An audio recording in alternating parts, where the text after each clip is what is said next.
Hi, and welcome to another episode of Tennis Volley Talk with Brian Danielson. Hey, this week, what I'm going to be doing is talking a little bit, about the Canadian tennis being played, and also a little bit about, and that's leading up into the U.S. Open in New York, but there's going to be some others in between, like the Cincinnati Open and a few others. However, also, I just wanted to let you know that I did play in an Elk River, that little small tournament I told you about last week, and I played in that.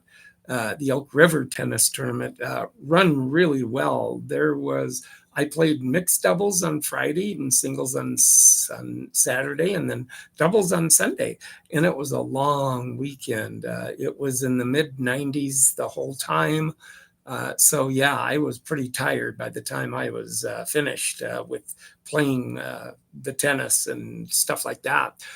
However, the mixed doubles, we didn't do very well. We lost both of our matches, but it was fun. And she's the girl that I played with was a very positive girl. She's gonna get better. She can hit the ball pretty good anyway, so she'll get better as time goes on. With that too, then in the singles, I played decent. I lost in the first round, and then I went into the consolation round, and then I ended up winning in the one round in the consolation, and that would have been the quarterfinals, and then I ended up winning, and it was a very good match all the way around. I beat him 6-3 in the first set, and then I went to a tiebreaker, 7-point tiebreaker in the second set. And what a tiebreaker it ended up being. For a 7-point tiebreaker, I ended up beating him 17-15 in the tiebreaker. So that was a struggle in itself, but I did win. I just didn't want to go to a third set super tiebreak with that. So with that also, then I was in the semis to go to the final of the consolation, and then I came across a guy that could just get the ball back, and I just ran out of gas. I was so tired. So he beat me. And then I went on, and then I played doubles on Sunday, and then we lost in the first round in a real close match, third set tiebreaker, 10-6. And then we ended up winning two more matches. Two matches, and then we went into the semis to go to the championship, and we got beat 10-3 in the super tiebreak. But it was a very good doubles all the way around too, and I had the young legs on my side, so it was really pretty good. I liked that. It was fun. Really good. So with that in mind, it was a very good weekend all the way around. With that too, just a little note that they had actually the men's open, the women's singles,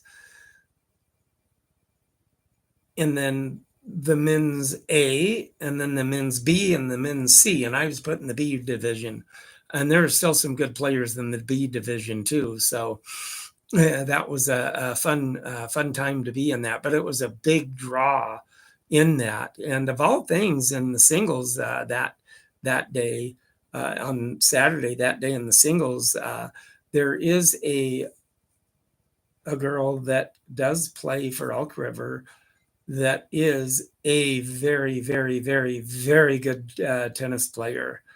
And her name is Ava Nelson, and she has a sister by the name of Maya that's darn near as good as she is too. But Ava, she ended up winning the men's open, which was amazing in itself. She's just that good. So that was really good to see. And she just went through people, and just I was out in the hot and humid weather, and that's an interview I would like to get is Ava, and talk to her about her and what got her going in her tennis journey that way. So that would be a fun interview. But the tournament itself was run so very well by Randy Ronning and Kurt Johnson. Both, they run that tennis tournament together, and Randy is responsible for getting all the draws, all the names, putting people in the draw and where they're going to be going, what division they're in, and everything like that. It was such a wonderful run tournament the whole weekend. With that, actually, in don't probably I think there was over 250 people in the draw, all with all the divisions. So that was really a fun thing to be able to be involved in again. And this probably, I've been playing this tournament for probably a good 25 years, 30 years, off and on through the years. So it's been always a fun tournament for me to play.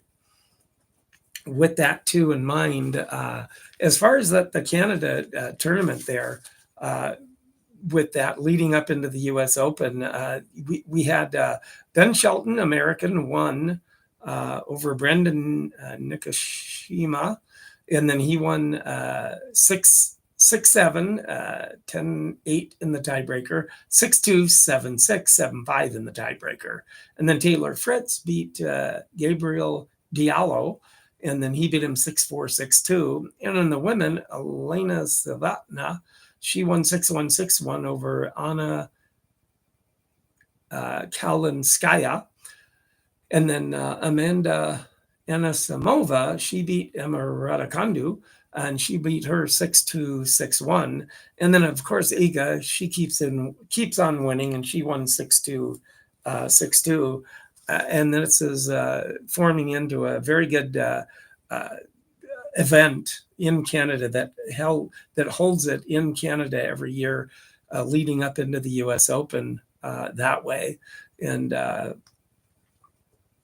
then with that too, with who do you think will be winning the U.S. Open this year? Now, all you YouTubers, you like, subscribe, and comment if you like what I do. With that, then also you podcasters, I'm going to be showing the racket of the day, racket of the week pretty soon. So you can take a look at it. And if you do like it, if you want to take a look at it, go to my tennis YouTube channel, Tennis Volley Talk, and then like, subscribe, and comment. With you YouTubers also, like, subscribe, and comment on the channel. And I'd like to see comments either way.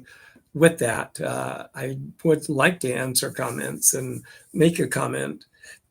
I would like to see those. And then, do you like me whenever I do the over-the-phone interviews? It seems like you guys do. And so that would be a fun thing to do, doing that. Over the phone interviews, I need to find more, and there's a possibility of finding more too.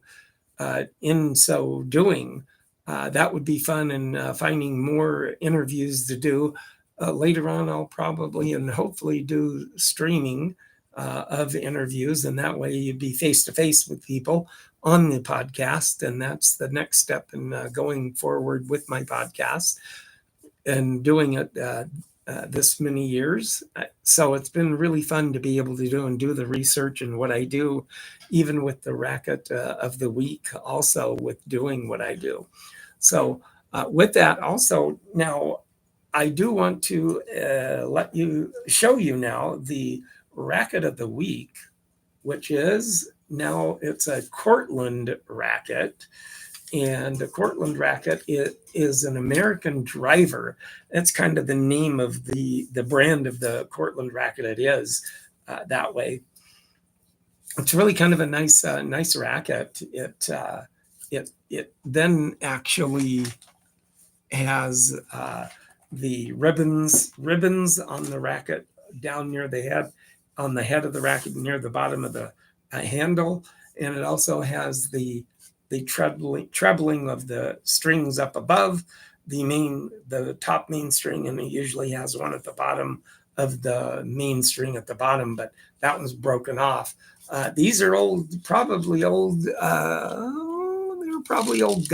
original gut strings, one way or the other. It could be the original string job that finally broke, but that's okay. Still a very sturdy racket, very straight racket too. If it was strung, you could probably hit a pretty good shot with this too. Couldn't hit it too hard, but you could still hit the ball over the net with it. It's really pretty nice racket. It's white, has the white on the throat, the ribbons here, and then the treadling. It's around 19.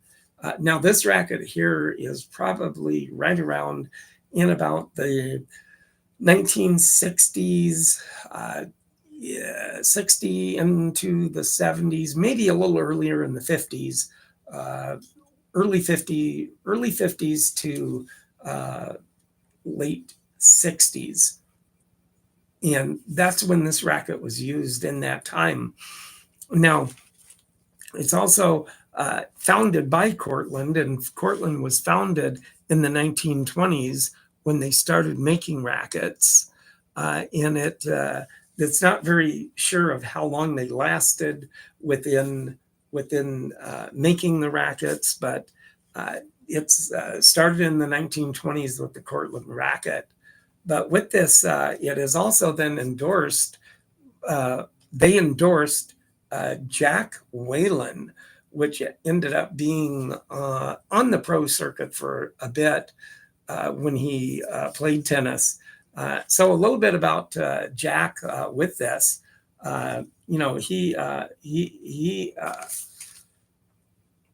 He was Joe Whalen, and from 1/14/1916 to 11/9/1992. And born in Meltucket, Massachusetts, his father owned their several three pharmacies, and then moved the family to Coral Gables, Florida. This is where he started playing tennis, and eventually became at the young age of 13, in the national professional champion. At the young age of 19, Joe toured the country playing exhibitions and tournaments with the likes of Fred Perry, Bill Tilden, Don Budge, until the onset of the World War II. Joe enlisted in World War II, and then was discharged after serving his tour with a Purple Heart that he did win in World War II with that. So like, subscribe, and comment on the Racket of the Week if you like it. So very sturdy, very nice, and it looks like it could be maple, very hard wood on it too.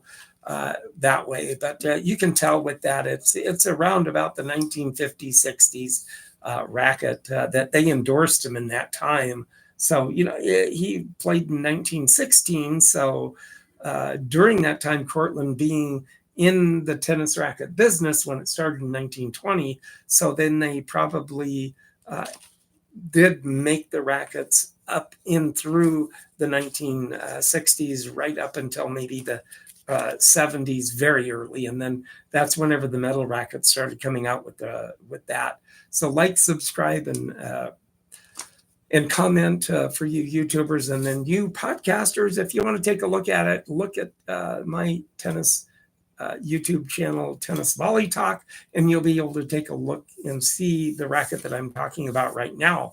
It has white on the throat of the racket with the hard maple color wood. It has the Cortland symbol on it, which is a triangle, and it has a picture of a tennis guy hitting a backhand. It says Cortland on it, and then of course Cortland, and then the American driver on the racket, and saying with the racket too.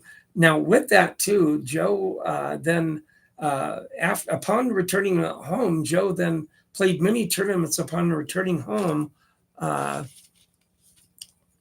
tournaments and exhibitions until he was named head pro at some of the finest tennis facilities in the country: Westchester Country Club, New Canaan Country Club, the Point Verde Club, and Bullis School in Jacksonville, Florida, is where he finally ended up, in Jacksonville, Florida, that way. So with that too, ending up there during his teaching pro period, Joe also organized tennis exhibitions with players such as Bobby Riggs, which I happen to have from last episode that you saw. I happen to have the autograph of Bobby Riggs on a World Team Tennis program. And then also a picture that I took with Bobby Riggs looking at my camera. So it kind of came full circle with my friend Jerry, that he had sent me the World Team Tennis program. But that's kind of an amazing too, that he was setting up exhibitions with Bobby Riggs in that respect. And then he also was setting up exhibitions with Pancho Gonzalez and then also Pancho Segura as well, as starting and writing a national tennis magazine too during that time. So yeah, this is the racket, and then endorsed by Joe Whalen. So he was very much of an entrepreneur too, back when he was doing this. So back then also with that, he then ultimately it was during the organization of his tennis exhibitions that he was put into a kind of a position, a strange position, that needed a tennis court surfaced prior to the exhibition. Being unable to find anybody, he ended up then taking it upon himself to learn and fix the tennis court and do that as well. He just couldn't find anybody to fix it to his standards. And he then, to repair the surface and court, he took on to repair the surface of the court and what was wrong with it upon himself, and he did it. That event led to an eventual tennis court construction company business that he started and ran from 1957, when I was just only 2 years old, my gosh, up until 78. The original name was the Whalen Tennis Company in Jacksonville, Florida. Upon selling the company to his son Gary, which still now does own the company and the tennis construction company, and he sold it to him in 1978. Joe retired in 1992 or thereabouts, maybe earlier or that year before he passed. Joe Whalen believed in one very simple and basic principle in his entire life: whatever you do it to your best, and you do it to the best. So that's a very good philosophy, with that, even with tennis players today, on that aspect of things too. So with that too, of growing up and having that, it's a very good philosophy to have as a tennis player. But me, myself, I've been still playing out there, and got back out and played tennis a little bit. Played a friend of mine, Scott, the other day. So I was serving very well, but he ended up beating me 6-4, 7-5. But it's one of the better two sets I've played against him. I've usually not played very good against him, but I was playing very well against him this time. And my serve was helping, and I was very consistent in my serve. I've kind of started to get the development of a good serve now all of a sudden. So that's what I get for just keep experimenting with the serve, and I'm getting there with it too. And also with that, that would be the racket of the day. So you YouTubers, like, subscribe, and comment. If you like what I do with the over the phone calls and interviews, I like doing those because it is fun, and you seem to like that, and you watch that a little bit more. And you podcasters, if you want to get and take a look at the racket of the week, be sure and go to my YouTube tennis channel, Tennis Volley Talk, and take a look at that also. So with that in mind, everybody out there, if you're playing outside, be sure and keep on hitting that ball. Keep going out and playing, and have a good week this week. And I will then talk to you next week, and hopefully I'll have an over the phone interview and see what I can come up with. So everybody have a nice week. Thank you very much.